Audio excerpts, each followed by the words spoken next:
Hi, I'm Natasha Lockhart. Welcome to Studio Chatter. The harvest is in and the weather is changing and we love it. I'm Stacy Beck. We'll talk with a woman about healing domestic violence survivors. And I'm Angie Murphy. Do you have a young reader that might want to start writing? We'll talk about that too. And we'll talk to a regular at the farmer's market. All that and more are coming up on Studio Chatter. Watch us weekdays at 10 a.m. only on Spanish Fork 17.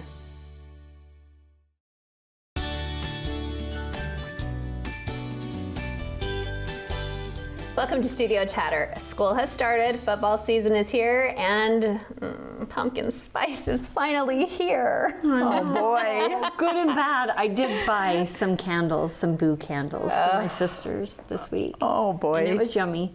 But it felt just like premature, right? Yeah. But it's here. Yeah. It is here. I'm in denial. Are you? I just can't quite. Oh, you can be in denial, I think, for a couple more weeks, right? For sure. Yes. The fall equinox doesn't start till the 23rd of September. Okay. So we're- Okay, we I'm have good for with that. another month. Yeah, we have another month. A month about today. But it hasn't been a bad. I'm gonna wear white for a while. Okay. I know, right? I finally put away my all white little linen that didn't put it away, but I was like, yeah, I don't know. It feels weird now, Yeah. right? It starts to feel Who like too still nautical. has their Americana out from July? I just barely slipped it away. Barely. I need to put it away only because the cat keeps sitting on the Americana pillows, and so Oh. it needs to be brushed Cleaned and up. then put away. Yes. Yeah. I just think if I take it down now, then only in 2 weeks or 3 weeks I'll have to put up the fall. That's a lot of work. So I what know about if I someone just that leave it up? put up some of their Halloween. Halloween? Yes, Halloween. It better not have been you. No, it's not me. Oh. No, I decorate less and less, guys. When I'm talking, I put away my Americana. It's like one flag and then my little flags and my planters. That's about what I did this year. Oh, okay. Well, good I for just you. minimalized, but yeah. I just have that an was entry good. table. Well, if Yeah. you want the good stuff for Halloween, like the new good stuff, Yeah, like you do you're need to already get- too late. No, you are. I went and bought gifts for my two sisters, and it's like not picked over, but it was like I went last week, and then I went back this week to Home Goods, and I was like, stuff is gone. Really? Yes. It's super competitive. It really is, because if you want the good stuff, because it really is the holiday, or to put your stuff out, and Yeah. it gets Yeah. And I people guess you get can go crazy. buy it now. Just don't put it up yet. I can't Don't put put it Halloween up up yet. till like October 1st. Because then I feel like I'm just like anticipating, like enjoy the moment. Yeah. Enjoy going back to school, football, all the good stuff. Salsa, Yeah. we're gonna make some jam and salsa. Good for We're you. gonna have our camp out this weekend, guys. Oh. If it doesn't rain, Good. we may go inside. I don't know. I can Good come stuff. over and be a taste tester. I would love to help you Would you? out. For your salsa. Tastes good. Yes. Oh my gosh, that's the best. I haven't made it in years, and my old neighbor had given me a recipe, and so I'm like, it's a lot of work. It's a lot of cutting and chopping, and I'm like, okay, girls, like, They're gonna help? gotta do it right. Well, they wanted to do it, and I said, okay, I'll be there for you. I'll do it. So we all went in thirds. We're gonna do some raspberry, strawberry jam, and then a few things of salsa. Okay. Ooh, but when it's done, I did so my yummy. strawberry jam in June. Did you? Yeah. Yeah, that was good. And then I had some raspberries from Bear Lake that my son brought me down. So I just froze all those. Oh, that's Yeah, a good idea, just though. to- Then you and can do whatever. And just pull them out in like a little snack-sized bag, leave them out on the counter for 15, 20 minutes. It's such a sweet summer treat because they're just kind of still frozen but defrosting a little bit. That sounds yummy. Very good. That's How's very back healthy. to school, Mom? Yeah. Well, isn't that fun? I was just thinking about football actually because Barrett cheered at her first football game. Okay. That was about the only thing I'm wishing maybe would turn cold because we had with the Was it sun so beating hot? down Yeah. and then the rain. I'm like, okay, I could maybe bundle up for this. So that would be kind of So fun. you've had excessive heat and rainstorms. Exactly. But school is actually going okay. I mean, I think it's getting into the groove and waking up and getting to class and still kind of settling in. Yeah. But so far, so How's good. after school, like there, or the evenings with homework? No more homework really nowadays, right? Not so much yet, but still kind of getting into the routine again too. Okay. It Reading. takes a minute, yeah, right? going through the backpack and But did we talk about with Melissa Roundy when she came here about teachers don't give so much homework anymore. It's more Yes, just get we your did. reading in. We Is that did. right? Right. So there isn't a lot. It's mostly just the reading. So And it's- is that elementary level and middle school? right? Not so much middle school. Okay. So there's still a bit of that. So math is starting to creep in there. So we have to check that a bit. But still not too bad. You know what? When they give you math homework, it's not fair for the parents. We're having to relearn it. Oh, yeah. I remember having fights with my dad when I was trying to I do learn it, too. and then with my kids, I'm like, that should be done all at school. Well, it's a different. None Yeah. of us have, and I was teaching them wrong too. It's a different method. It is. Altogether. Yes. So that's the part where we kind of struggle. Yeah. Do you like the new method? I don't understand it. So I'm like, well, we're getting the same answer. So can't we just have the same answer? And then I have this calculator that can do some stuff. Oh. But like It's- story problems. It's hard not to ask Alexa also. Yeah. Oh, okay. Well, my Noxie went to first grade, my grandson, and so he's all day and eating lunch, and so that was really exciting for him. But he's limited, like with his palate. Oh. So they're like looking through, and he wanted to have school lunch, but then some home lunch, and so they had pizza the first day, and he's just like, I loved it so much. They make you take fruit, Gigi, like you have to take it. And I was like, and then what did you do? And he's like, well, I threw it away. like he was gonna, and you're not supposed to, you're supposed to eat it. I was like, that's fine. They make so you fun. take it, but it's just so sweet to watch those little first timers Yeah. do stuff. Playing at recess, figuring it out. But I think the structure is good, and I think just getting back into the routine, and I think bedtimes are always great, Yeah. and just when you're getting back into maybe the fall transition again, that always helps with bedtime. So That's we're true. still kind of in between the summer and the fall and the activities. So I give it another month. Okay, well, good luck. Well, Yeah. thank you. Good luck kinda fun. managing. We Well, I'm always seem excited. to. I'm excited for our show. We have 2 visitors that were in this issue of Utah Valley Magazine. Awesome. So we'll That'll be introduce awesome. them. I'm excited for you both to meet them. I met them at a lunch, and I think they're fabulous. Awesome. Can't wait So- to meet them. It's going to be a great show, Yeah. guys. Absolutely. Coming up next on Studio Chatter, corn, watermelon. Oh, we love the farmers market.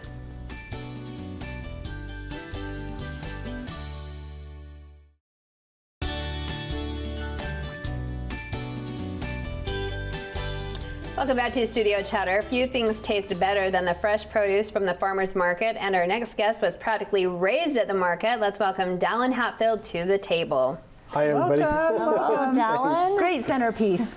Good. Right? It better be. Thank you. Edible. We like those kind. Yeah. So you've been at the farmer's market practically your whole life. Yeah, pretty much. I've been at the Spanish Fork one since I was 14. I started driving the side-by-side down with our trailer with bin of watermelon, cantaloupe, corn, potatoes, and sweet onions. So And that's where, what we do. Hatfield Farm, where are you located? We're from Mapleton, so we Okay. have a small farm in Mapleton, and then we're just up against the mountain and in between the 2 canyons by the Ooh. bike trail. So it's a nice, pretty ride. Oh, I bet. Yep. So is your family farm their Yeah. whole life generational? No, so Dad started 22 years ago. and Oh, then- so kind of new. Yeah, so it's kind of a new farm, so I'm technically second generation. That's how it is. So Cool. Oh, and do you, Oh, go ahead. I was going to say, do you foresee staying in this business? I would like to. I enjoy it. It's a great place to be. It's honest work, so I like it. I love it. Yeah, it is honest work, and I appreciate that. So, what do you guys grow at your farm? So we do lots of sweet corn. It's a salt and pepper sweet corn, so it's yellow and white mix, just like everybody else. And then we do lots of potatoes. Right now we have the fresh dug red potatoes, so the skins are still soft, so you don't have to peel them or anything. You can just put them in the pot and smash them and go. And then we do lots of seedless watermelon and cantaloupe. Cantaloupe love are really good. seedless. Yeah, seedless is a lot better. Definitely. And then lots of sweet onions and tomatoes. I need to know, how do you pick a good watermelon? I go off of the yellow spot or the sound. Oh, Okay, what okay. is your show us. Yes. So like you're right picking here. this Yeah, I want to guy. know by the sound. So this is the yellow spot that you're looking for. Okay, show the camera so Right they know. Okay, here. we want a yellow spot. Yeah, I was you gonna say want- that's a you want good thing. Yeah, you want a good yellow spot like that. I And then- avoid the yellow spots. I do too. I feel like they're mushy or something. Yeah, so this is where it's sitting on the ground, and it'll be white when it's not ripe, and it'll be dark yellow like this when it's ripe. Or you'll go off the sound, and that whatever that sound sounds like to you, that's what it needs to sound like. And that's Let me right do where you that. go. Yeah. Really? Yep. Sounds solid, right? Solid, a little hollowy solid. Yeah, whatever that sounds like, that sounds a little different to everybody. Over We the need to years, but- record that. Yeah. This I have never known. This, Yeah. guess what I heard? That these little things are bee stings, Yeah. and then if they have a bunch of those, that's a good some thing. people go off of them. I haven't. They're a little trickier, but the sound and the yellow spot. So you don't want this white. You want Yeah. yellow. I think we It'll- would have it'll be turned white. away from this for years. Yes, thinking I was that looking for bad. a perfect one. Right? Yeah, It's just so- educated us, Dallin. Thank you. It's hard. So here's my theory. I've never opened a package of Oreos and been disappointed. But I can buy a watermelon and cut into it and be like, mushy, and no flavor, delicious. Like, you just don't know what you're gonna get. Well, you're buying from the wrong place. You gotta go to the farmer's market. Well, I obviously don't know how to pick out a watermelon. We'll help you out. Okay. We need to go to Hatfields and we need to do the yellow spot. Yellow spot, and yep. have Yeah. Dallin pick it. Perfect. So, and we have all kinds of different sizes, from small to great big, like these ones right here. Okay. So, yep. And are you going to be at the farmer's market the rest of the year? Yep, rest of the year till the last week in October. Okay. And we'll transition into spaghetti squash, butternut squash, and we'll get into our bigger bags of potatoes and onions for storage. So you're out in the farm. Are you ever in the kitchen with any of this? Occasionally, not a lot. Your mom does the kitchen stuff? Mom does the kitchen stuff. What is your favorite thing to eat? I like the corn the best, but I'm weird. I don't like it cooked. I'd rather just a raw ear of corn. It's way Just better. chew it? Yeah, just chew it like you normally would. No butter or salt. You don't need any of it. Just raw ear corn. Really Like good. a tomato, almost. Yeah, but a tomato's got to be bottled or made into ketchup. Well, I do believe that you can overcook corn. Oh, definitely. For sure. Yeah. Yep. But I like mine a little, lots of butter, salt and pepper. Yeah. Well, mainly pepper. But Yep. yeah, but my grandkids, we had corn the other night, and none of them wanted butter on it, and they just like held it, and we're just chewing it. So Yeah, just raw ear If it's- corn's really good. So Nice that's the way and I A like little to do it. seasoning salt, I yeah, think. There you go. Yep. So, some Parmesan. Tell us yeah. about the farmer's market. What are some of if you're here talking farmer's market and want to promote it, what would you say about it? oh, I just come down for the fun, really. There's a lot of people you're going to meet. A lot of your neighbors are down there. Everybody's down there. Everybody's been really kind, too. It's not a place where somebody's going to run you over. It's Competitive and you're supporting one another. Yeah, everybody's there to support each other and support the community. So it's really a great place to be. And you're always going to find good food there, too. That's true. So And it starts at 8 Yep, starts at 8 a.m. and goes to 1. through the last Saturday Yep, last Saturday in in October. Yep. Okay. I love that. You're a gem. Thank you. Thank Yeah. you for sharing all this. And yeah, now I want a watermelon. I want to go pick a watermelon. I would love to Figure it out. really. Now it's just remembering. Did he say it has to be yellow or not yellow? That will be my Yellow, question. dark once I go to yellow. the store. Hey, one more quick question. If some corn has like the little weevil bug or whatever it is, The is worm? that bad? It's not a bad thing. Okay. It happens a lot. It's been really bad this year. Has it? You can just cut it off with your knife. Okay. Nothing to worry about. It does happen. It's just the way it goes. Okay. It's not always perfect. But it That's doesn't Mother injure the Nature. rest of the ear of corn if No. it's just nibbled on the top part. Just cut it off. It's not a problem. Okay. So before you leave, you said you live in Mapleton. Do you? I live in Springville. The farm's in Mapleton. Oh, okay. So Yeah. what? Did you go to Springville High School? Yeah. You Yep. graduated now? Yeah. Okay. What's fall looking like for you? I'm just farming. Just farming. And Farming then, your little heart out. Yeah. So I'm at Utah Valley University, UVU, Okay.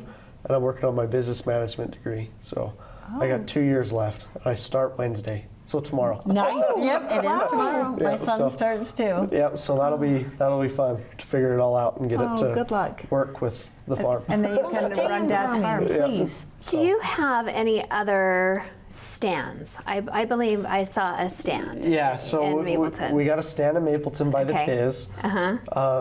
That's been a little tricky as everybody's gone to school. Okay. So there's a self-serve sign up. when I'm not there and when I'm in school or picking for the other markets. Okay. But feel free to stop by. It's great. We got a little bit of everything there. And then on Monday nights, we're at the Mapleton and Springville Farmers Markets. And then on Wednesday, we're in Orem. Oh, wow. And you're then all over. Saturday, we're at not just the Spanish Fork, but we're in Provo, Murray, and South Jordan Farmers Markets. So we do 4 on Saturday. Oh, Good so your grief. farm's bigger than what I was Yes. led to believe. Well, it's not crazy big, but it's just a little farm. Little farm that could Yeah, produce so- a lot for 5 different farmers markets. Yeah, And the so- knowledge of wealth. You're so much fun. Thank you so much. Yeah, thanks for Absolutely. coming. Thanks, Fallon. Have a good fall. Thanks. Coming up, we've got help for those teens that love to write.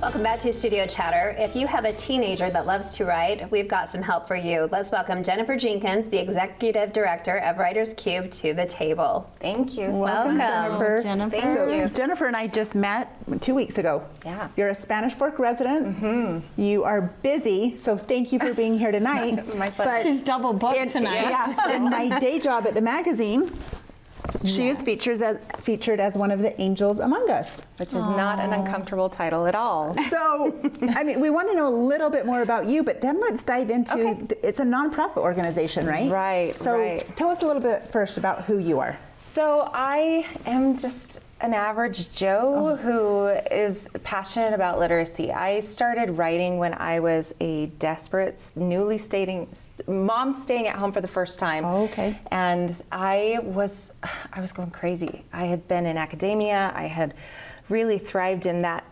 teaching setting, and I loved it. And so to go home quickly, and that's probably relatable, was going nuts. And I started to write just to keep my sanity, and fell in love and started a group with a writers group with some local authors. A lot of them are from Spanish Fork, and we wanted to. We were just a writers group. We met and eventually over the course of the last 10 years, a lot has happened. I've published 8 novels. You're kidding. Yeah, I have. Well, I actually should say 7 novels. I have 7 works of young adult fiction. And then I have a how-to nonfiction. It's called Teen Writer's Guide, Your Roadmap to Writing. But so I did a lot of publishing in that time. But over the last 15 years, I guess, not 10, we also developed a nonprofit organization that focuses on a critical need that we have in our society, addressing the literacy crisis that's growing, the stepping away from creative writing in our high school and junior high curriculum, and what that's doing to literacy in general. So they're not doing that anymore. So it used to be that students could choose between taking a traditional English class or a creative writing class, and they would get their English credit. And in the last 8 years, there has been a shift, and they no longer provide English credit for those creative writing classes. Why? Right.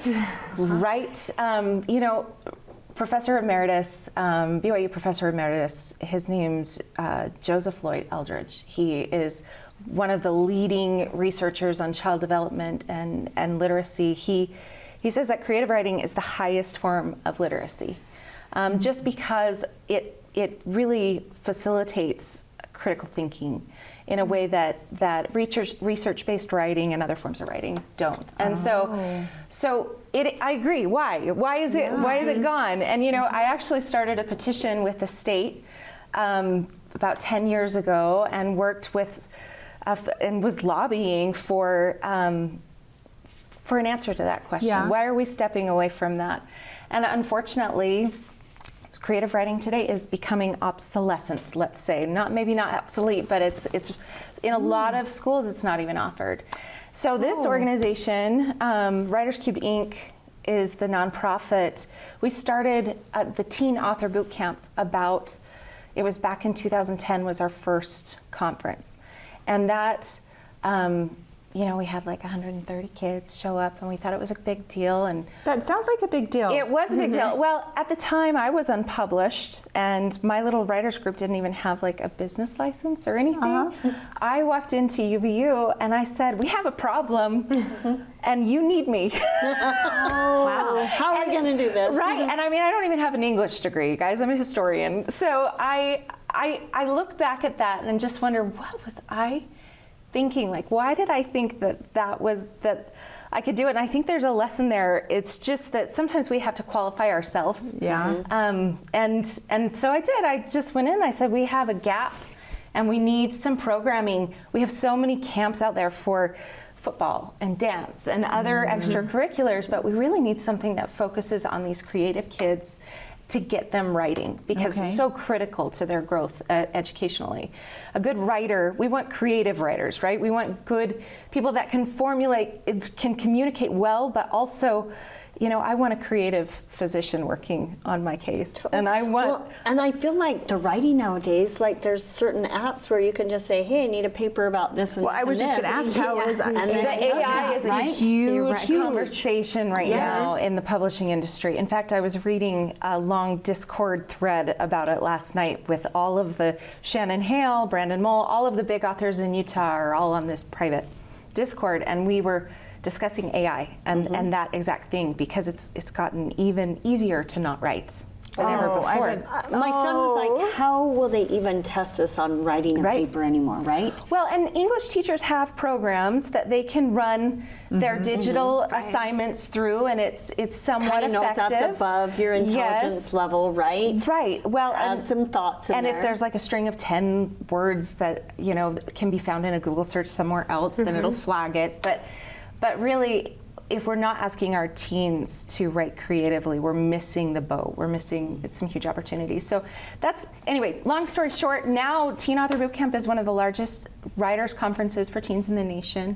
We get about 1,000 teens every year that come to cool. Utah. Come to Utah. And where? all of these authors come and donate their time, massive authors that come and donate their time. It's very philanthropic and yummy feeling. Is it like just a week long, 2 weeks long? No, They stay here? No, What is it's it? actually just a 2-day deal. Okay. It's like Friday night and all day Saturday. And you guys just write. We have provide Like, what does that look classes. like? No, it's a professional conference where teens look at lists of breakout presenters from their favorite authors and go and learn how to build characters and how to develop worlds and how to use prose to convince and make people feel emotion. And so it's really, really powerful. And these kids, I'm actually working on a letter of recommendation right now for one of, I call them my kids. Yeah. And they're so articulate. So if they come to this camp and you only offer it once a year, what are you doing the rest of the year to engage with these? Right, that's a great question. So we actually, this year, we have fall programming where we have a tween conference. It's called Tween Author Bootcamp, very original. And we have a conference in Provo and a conference in northern Utah in Roy. And then we have also our first ever TABC, Teen Author Bootcamp, Weber, which will be up in Weber County. And that's all in November. And then we have our big annual Teen Author Bootcamp in the spring. In between those cracks, we have monthly webinars, we have contests that we're running all the time. We publish about 90 teens a year in Love it. With your nonprofit? Yes. Love it. Yes, we have a short story anthology, we have an annual poetry collection, and we have kids from around the country that participate in all of that. So it's grown into a monster. We have a staff of about 15 that just work their hearts out. That's awesome. So great. So that's the question I have. For those that are already involved and maybe already engaged, already have an interest, what about some of those that don't know about this, or what's maybe the outreach for maybe those that need this? Right. Well, that's kind of one of our pillars is just community.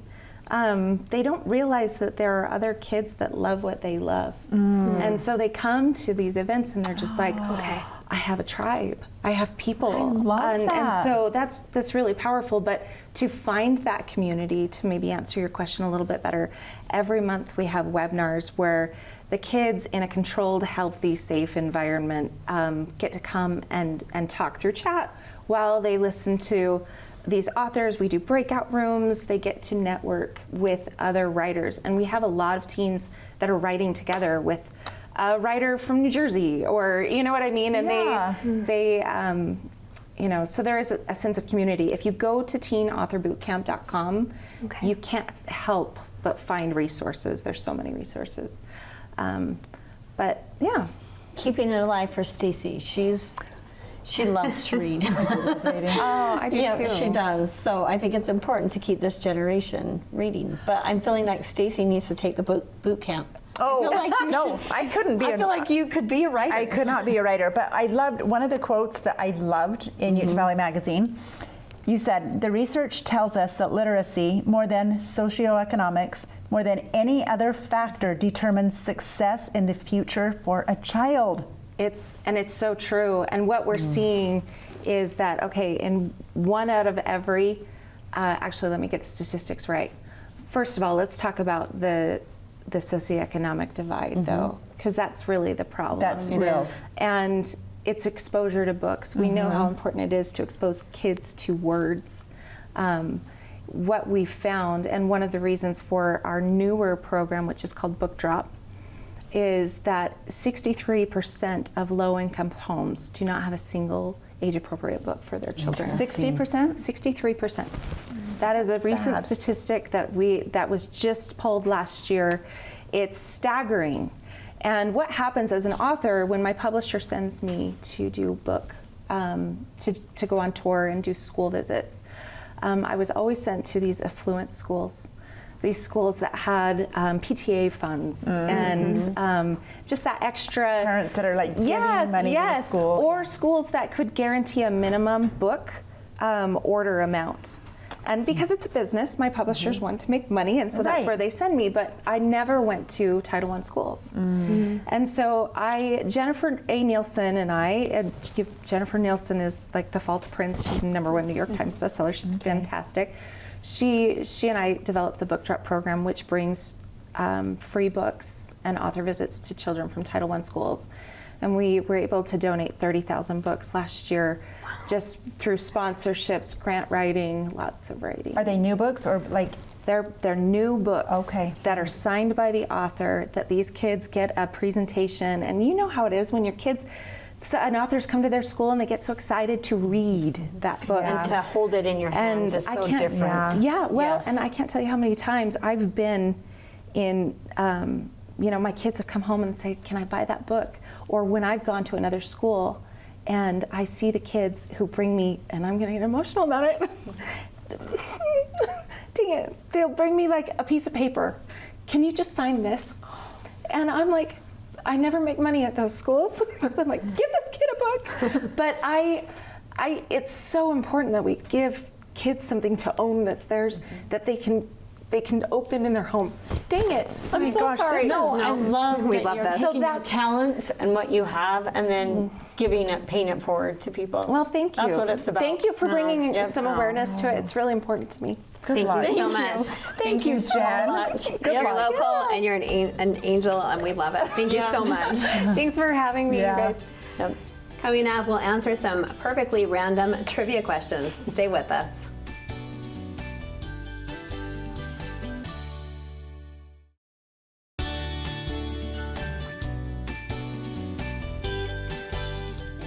Welcome back to Studio Chatter. Get ready for some completely random trivia about us. You can play along at home in answering these questions. Hopefully you'll get a chuckle out of this.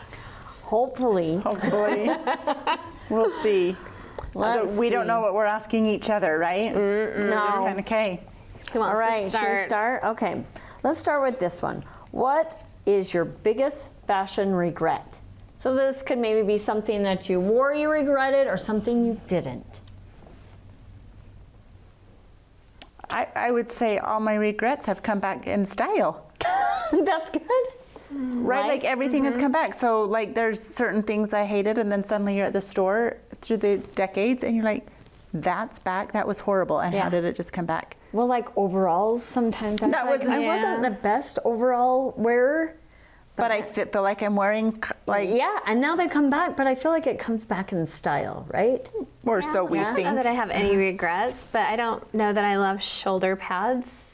Horrible. Shoulder Yeah, pads. like I'm kind of broad-shouldered anyway, so you maybe didn't want the shoulder no, so pads. maybe extra isn't Yeah. great. Remember that time when you would put shoulder pads just in Yes. anything that you had? Like I had extra shoulder pads that I okay. would stick in stuff. I wonder if it was to make us look skinnier, so you're broader up here and thinner. I don't know. Maybe. I actually, these are bad too. I had suspanters.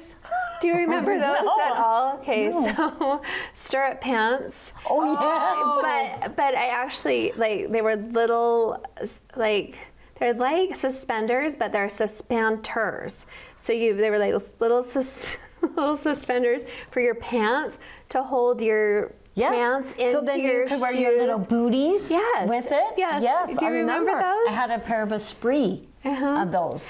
And they're like I never- leggings, but Yeah. then they had the little suspenders. Yes. Why? I don't know why we needed that. Suspanters and the little pull-through thing for your T-shirt. Oh, it's a little yeah. round thing. Yes. Okay, no, those Oh, weren't those are great. good. Okay, Okay. good.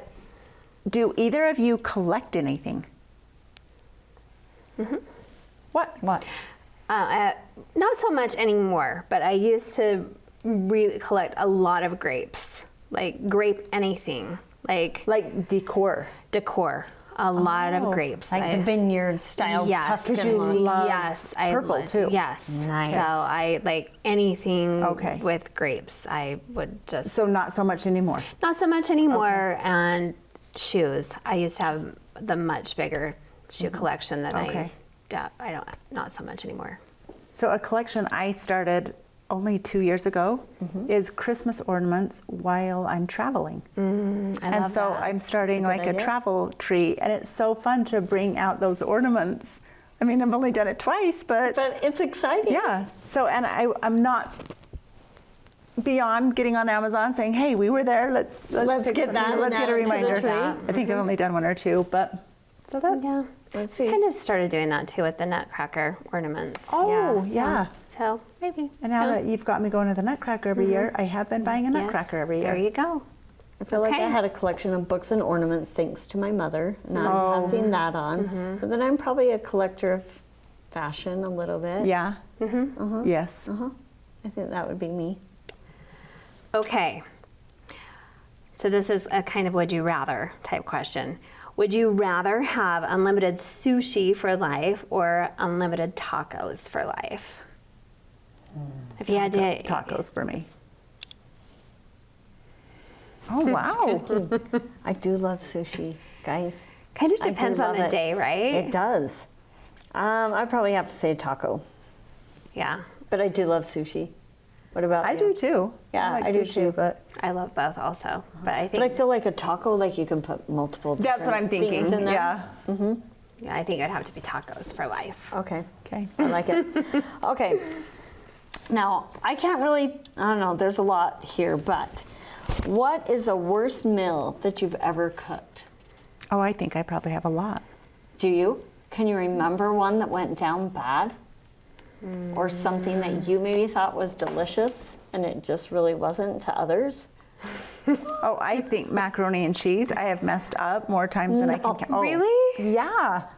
I had you never mess it cooked up? when I was before I got married, and so it was just all trial and error. And then if I didn't measure, like we've had the most watered down mac and cheese, Yeah, sometimes the and then meal- it's not cooked sometimes. and- Right. Yeah, that is tricky. I remember there was a time I started with sweet and sour chicken, and my sister had a yummy recipe, and you deep fry the chicken, and then you'd make this sauce and put it over the top and then bake it, right? So then I tried to pass that down to my daughters, and so Kinsey one time was making it, and then we got it out, and it smelled very like vinegary, right? And so we all took a big scoop and got it on our plate, and we're like, oh my gosh, it was just so sour. She'd forgotten the sugar.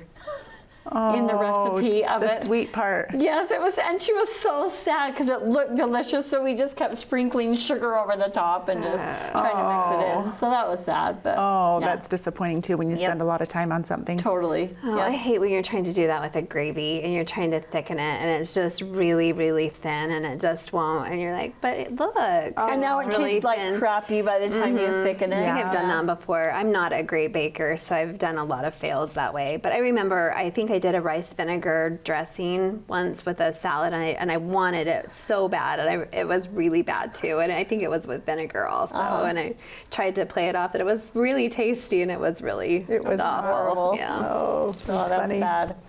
Okay, what skill would you most like to learn?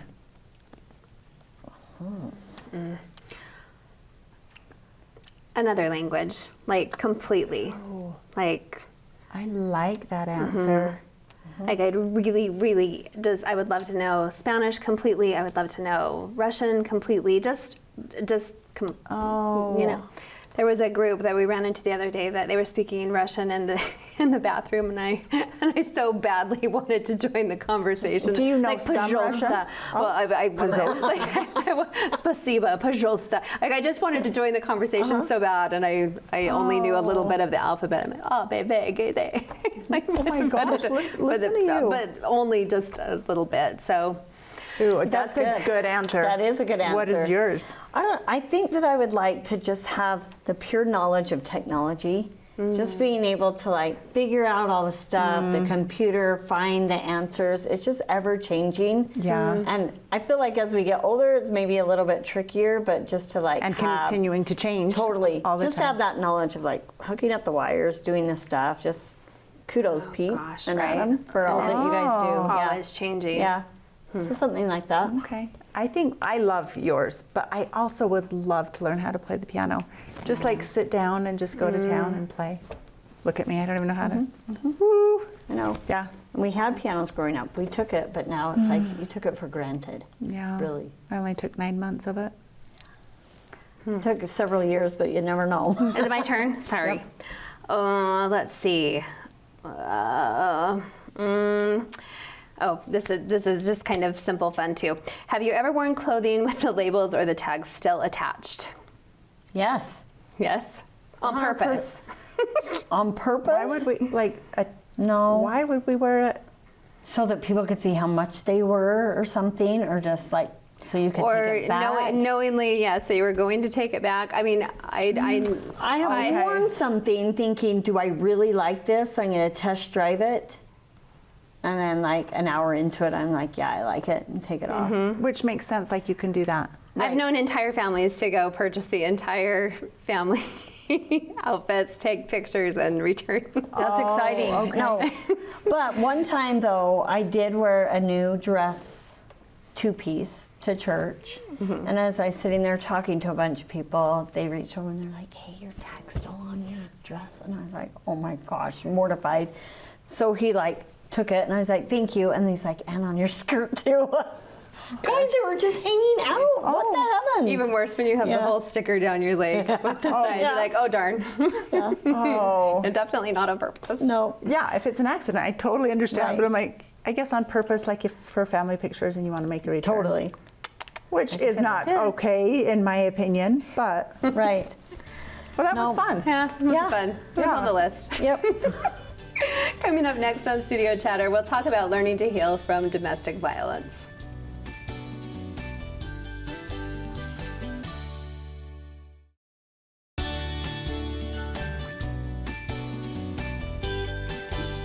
Welcome back. Domestic violence and abuse can leave some pretty deep emotional scars on its victims. How can you heal from these wounds?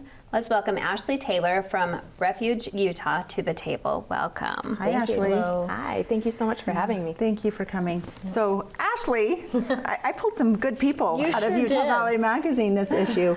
Another angel in this issue. neat. And I just loved hearing like your passion for this, and tell us how you got started down, because this is not an easy topic. Yeah, that's for sure. I've always worked in nonprofits, so I wanted Okay. to do something that really affects the community. And I got involved with this organization and realized how much this affects all the families in our community, but our community as a whole. Okay. And it's definitely something that's not easy to talk about, right? And is often not talked about, and really needs people that will be an advocate to really make some change and help out with the problem. So do you have statistics that Yeah. you can share with us? Yeah, 1 in 3 women will experience some sort of intimate partner violence in their lifetime. Wow. Which, when you think about that, is just shocking. And Utah is no different. That's the national average, and that's the same in Utah as well. So we know that there are thousands and thousands of people that are going through domestic abuse, and that a lot of them don't know that there is an organization like us that can help them. And then there's women and there's men experiencing this as well. Yes. Do you help both, or is this, what kind of community support is that? Yeah, so the statistic is 1 in 5 men will experience domestic abuse in their lifetime, Wow. which a And lot of 1 in people are 3 women. very, We don't yeah. think of that often. Yeah, exactly. So originally our organization was the Center for Women and Children in Crisis. And then in 2019 we rebranded to the Refuge for that purpose, because a lot of people don't realize that it affects everyone. It affects men and women, and we wanted to make sure our name wasn't exclusive of anyone that we could serve. That's so neat. So I want to ask, is this like a community where people come and stay? Like they escape a violent situation and they can stay there? Yeah, so we have a couple of different services, but one is our safe house or our emergency shelter, and they can come with their children and stay. The typical stay is about 30 days, just to kind of get things put back together and be able to move on to the next step in their lives. But we do have a lot of other services, because there are individuals that may be going through abuse that they don't need a place to stay, they have a safe place to live, and they need other advocacy, other support, maybe therapy services, support groups, help navigating the legal system, and we have advocates that can talk through all of those situations. So when someone is in this situation, do they reach out to you directly, or do they work with a social worker? What does that look like? Yeah, there's a lot of different ways that people access our services. We do have 24-hour hotlines. So for both sexual assault and domestic violence, anyone can call at any time, and they'll be on the phone with an advocate that can talk them through what's going on, answer questions, talk about our services, give them some different options. Sometimes we get referrals from other agencies, so they might be working with someone else in a different agency, and then they're referring them to our services. And a lot of times we also get referrals from our law enforcement victim advocates. So they might have reported to law enforcement, been connected with those victim advocates, and then they refer them to our services as So well. they can kind of just Google or look up, and then someone will get them to a source that can help them. Yeah, exactly. Yeah, that's tricky. Yeah. Such an emotional time. Yeah. Before we started recording, you were talking about the actual facility that you're working in now, and you were starting a new facility. Tell us about that. Yeah, so we, in our emergency shelter right now, we have 25 beds. Okay. Which, for the growing population of all of Utah County, we also Oh, serve boy. Juab County, we know that that's not enough. We've had the same amount of beds for many years and just haven't had the capacity to meet all of the need that there is. Okay. So we are working right now to try and expand our facilities and build an all-new facility that will more than double the beds immediately, so that we can help more people in the community. And when you say double the beds, but if a woman's coming in with a couple children, are they in their own room? Yes, yeah. So those 25 beds that we have right now are split up into 7 rooms. So every family has okay. their own room. Okay. So we might not have all 25 beds filled, but we have all of our rooms So there's filled. only 7 rooms. Right, exactly. Not even 25 rooms. Exactly. So we're Geez, that Oh, doesn't boy. seem like even near enough. That seems like you need like the Refuge Utah in each city. right, Yes. right. Yeah. So we're looking to really expand those services, because we know the need is out there. And how are you doing that? How can we help, or others watching? Yeah, right now we're just in the process of purchasing some land, and then really start that fundraising campaign to be able to raise the funds to build that new facility. Are they like mini units with maybe a kitchen, a kitchenette type situation? So like small units. Okay. Yeah, so that will be in our future facility. Oh, okay. Currently, right now, our shelter is a converted duplex. So we have one shared living area and a kitchen that's really a double kitchen, and then all the rooms and shared bathrooms. So that's the current facility, which also is often misunderstood. People think of an emergency shelter and they think a giant room with a bunch of cots, right? But really, it is a home, and we try and make it as much of a home for those individuals that are staying there as we can.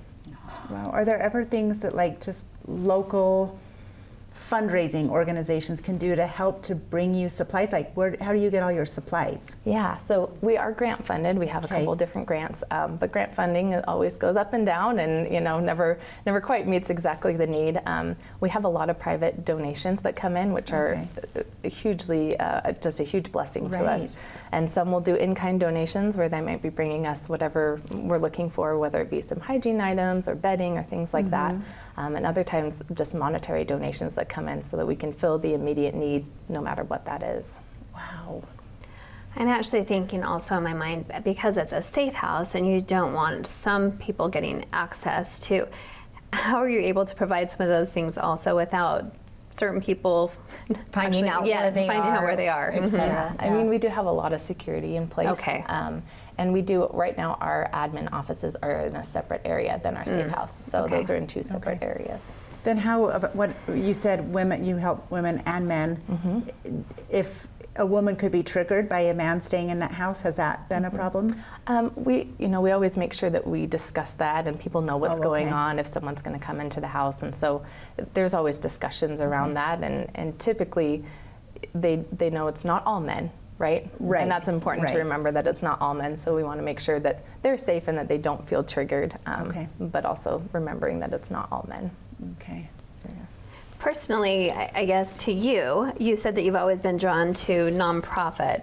What made you finally land here or stay here? Yeah, just seeing the need for advocacy, because it's, again, something that is not often talked about. It's hard for individuals to be able to open up about that, and seeing that they need a voice and they need someone to be their advocate and to really help them in the community, but also to help talk about domestic violence, make sure that people know that it's happening, know that there's help, know that there's a way that they can get help, get hope, and move on and heal in their lives. In this article, I love that point. You truly never know what someone else is going through. This job helps me see the world with more compassion. We should all give each other the benefit of the doubt. We truly don't know what's behind closed doors. Yeah. Yeah. We always talk about start by believing, right? Especially when we see victims of sexual assault. A lot of times it's hard for people to believe that that situation happened to them. And the first response that we see when a victim of sexual assault starts to talk about their situation is that first person that they go to that really leads the path for how they're going to seek out help beyond that. And if that first person believes them, right, and really sits down and listens to them, then they're more likely to be able to move on and to get extra help, be able to get therapy, be able to get some of that healing that they need after that assault. Do you know off the top of your head, like, how generational this is? Yeah, with domestic violence, it's very generational. Okay. Especially children, if they've witnessed domestic violence growing up, that's what they see modeled as a relationship, right? So Okay. part of our program, we have a prevention program that we talk about safe dating and healthy relationships, because sometimes they've never seen a healthy relationship. So that's all that they know growing up. And so to teach them that there is a different way, healthy relationships look different, here's what it can look like, so that we can kind of break some of that generational domestic Okay. violence. Oh, my Not to be an goodness. abuser, but also you don't have to fall into being abused, right? Exactly. don't have You to can go see down the that warning road. signs, you know what they are, and yeah. What a really impactful thing that you're doing Yeah. to a So- lot of families. Ashley, if anyone's watching and they feel like, oh, I really need help, what's the first step? Yeah, first step is reach out. So our website, therefugeutah.org, we've got both of our hotline numbers there, and we've got even a way that you can just message us anonymously, but just to reach out, because there are people that are waiting to help. That's, I'm sure, good news for some of our victims. Thank you. Thank you for being Thank an you angel. Yes, thank you for educating us. Thank you so much. There's more studio chatter coming up.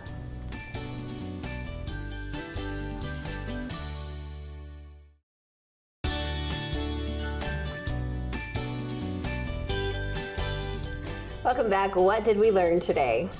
Did you guys like my Utah Valley Magazine Yes. guest? Loved. Stace, those were really two Good angels. choices, True huh? angels, yes. Yeah. Yeah, I really love them. Jen, like, I loved meeting her at this luncheon and finding out she's from Spanish Fork. She's a rock star. And she a soccer coach. Yeah, the high school girls soccer coach. She was like running over there. And all those books that she had written and left for us. So she's in our intelligent, local but library. sweet. Yeah. Yes.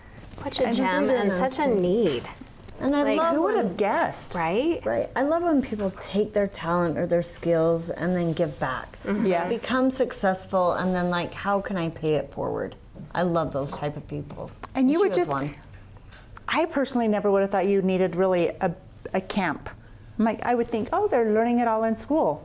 So I love that she came and was like, no, they're not really learning it in school. Oh, boy. Wow. Oh my, that looks delicious. This looks amazing. Well, by all means, Thank let's you. just not leave us sitting there. Oh, I can smell Where is the. it? Where is Okay, this from? which reminds me of Dallin. Like, how cute was he? Yeah. Oh, he's What an adorable. awesome, awesome guy. Hey, so thinking of things we learned, what about the watermelon? Right. Did you know this?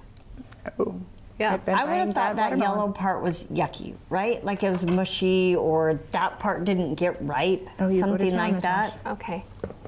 Do it. Do we Do you give want- Pete, Pete, we want need to to yell give at you a us. knife? Where is this from? Did Pete bake it at home today? He did. He did? He did not. Adam. What did I do? Do you know where this bread is from? Yeah, sourdough bread. From But who baked it? Pete. The Wow. farmer's market. Oh, The barn. The barn. I did stop by there and I saw Tara the other day, and she's so dear. I stopped by there last night and got an ice cream cone. Did you? I bought a gallon of ranch for my Thank son-in-law you. for part of his birthday Oh. gift because he loves ranch. Mild white sourdough bread. I love these guys. Actually, I buy the cinnamon iron? swirl sourdough half loaf. So Oh. good. I'll just eat it Oops. plain. I didn't. Okay. And that's That what sounds I good. did buy I don't know that who on gets Saturday. these. I'm really messing this up, folks. Okay, and then Ashley Taylor, our domestic violence gal. yeah. Such a need, It is such a need. Unfortunately. unfortunately, and it saddens me to think that they have 7 rooms basically for all of this area. I'm sure there's other places, right? I hope. I don't know that there is. But I don't maybe know not that a there is bunch. either. I don't know, but that's why we need the education, because if there is or isn't, and how to the outreach, you know, Right. if somebody does need it. Right. Yeah, I remember my mother years ago worked with them, and just some sad, hard stories, guys. Well, and she said that it's often maybe somebody else's concern for someone else to. Yes. Yeah, it would be hard to call on your own. But if you're a would. mom, it would be very easy to call on a child in a situation. Yes. Yeah, if you're scared for someone else's situation. And I shouldn't say it would be very easy, because I'm sure it wouldn't, because the ramifications, Yeah. Yep. it's breaking up a family. Ooh, this is delicious. Thank you, Pete. Thanks, everyone. Yes, we needed that. Good stuff, and it's fun to learn about my co-hosts. Right? It was a fun game. Yeah. Yeah, stir-ups. Well, just a few more weeks to go here in the summer, and enjoy all the market, and all these veggies, all the good stuff, right? It is Yeah, a fun it time is of a year to get harvest back in time. the kitchen and fill up the countertops with all this fresh produce and Agreed. start Good job. baking again. Well, we hope you've enjoyed the conversation and learned something new. Please share our program with your friends.